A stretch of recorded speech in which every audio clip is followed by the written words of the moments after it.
Nancy Grace and the family of 19-year-old Kenneka Jenkins, who was found frozen to death in a hotel's walk-in freezer. But her autopsy report shows there were other things at play. We're joined now by the family's attorney, Larry Rogers Jr. So Larry, the autopsy report shows there's a substance in Kenneka's blood called topiramate. Yes. This is an anti-seizure medication. Why is this of interest to you? It's of interest to me because there's no evidence that she was ever prescribed the medication. Granted, she's a 19-year-old, but her mother knows her well. You can tell from the way she responded to the initial reports that her daughter was missing. Yeah, it's bizarre. It caught me as well because this is a drug you have to be prescribed, so how do you even get a hold of this? So I looked into it a little bit, and just to be clear, Kenneka's blood level, her blood alcohol level, was 0.112. Let me show you this video again of her stumbling through the hall. Right? Some of you probably have had a little too much alcohol. 0.112 does not do this to you. That's not what 0.112 alcohol looks like. If topiramate was mixed with alcohol, bud, changes it. Because topiramate with alcohol can cause sleepiness, dizziness, slow motor skills, can blur your vision, you can pass out. Lots of things can happen that most folks would never know, and you're never supposed to put them together. So we also found it can be used off-label for weight loss. Your daughter looked very trim. Did she ever take weight loss? No. Pills like this? No, she was trying to gain weight, if anything. All right, so I'm trying to search by her. Then I thought, well, is it one of those party drugs? Could it be a date rape drug? And I got to say that there's no evidence that it's used this way, but we can't speculate about why topiramate was in her system. We don't know. She took it willingly. Was it passed to her? Was it slipped into her drink?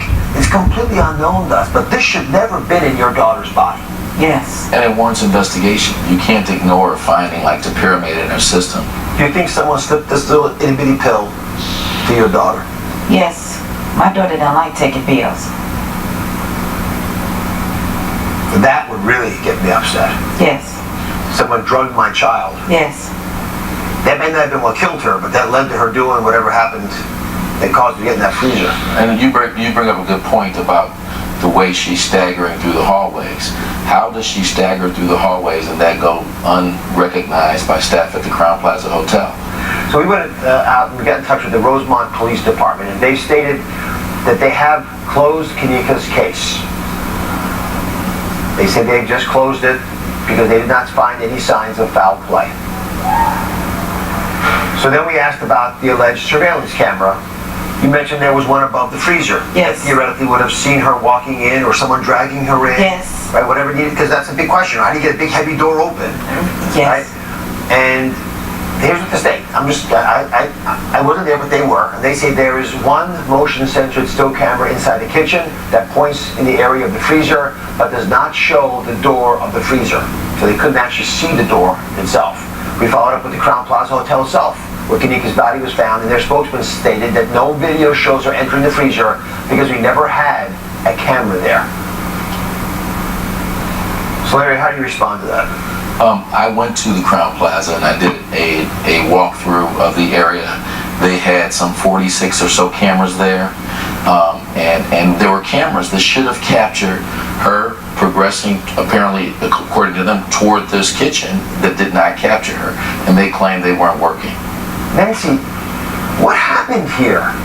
This is. You know, Dr. Oz, when I think about them trying to go door to door, showing the picture, then running to the next door and showing the picture as the minutes passed and her body temperature went down, down, down, down, down.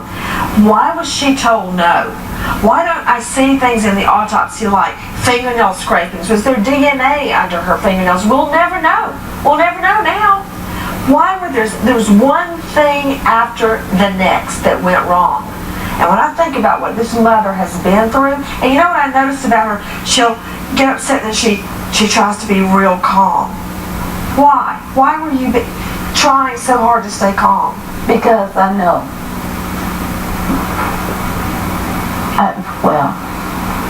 To get my daughter, because I knew something was going on with her. I needed help. That's it. From the day she called me, she asked for help, and she went to the front counter of that hotel asking for help, and it was all ignored. They would not have dismissed you, No, Dr. Oz, but she knew that if she went in there upset with her voice raised, they'd kick her out. They wouldn't have done that to you. No, they I'm just wouldn't. telling you. They wouldn't. And I know they wouldn't. can't change this. You can't be scared, intimidated when you're searching for your daughter and trying to save her life. That's not the country we live in. I know this is incredibly hard for you. I hope you find peace, and we will be with you and supporting you all we can. All right, just the tip of the iceberg. Thank you. Thanks very much, Lil, for being here. Thank you. So, we hope we get some answers for you. We'll follow up on the case. I'll be right back.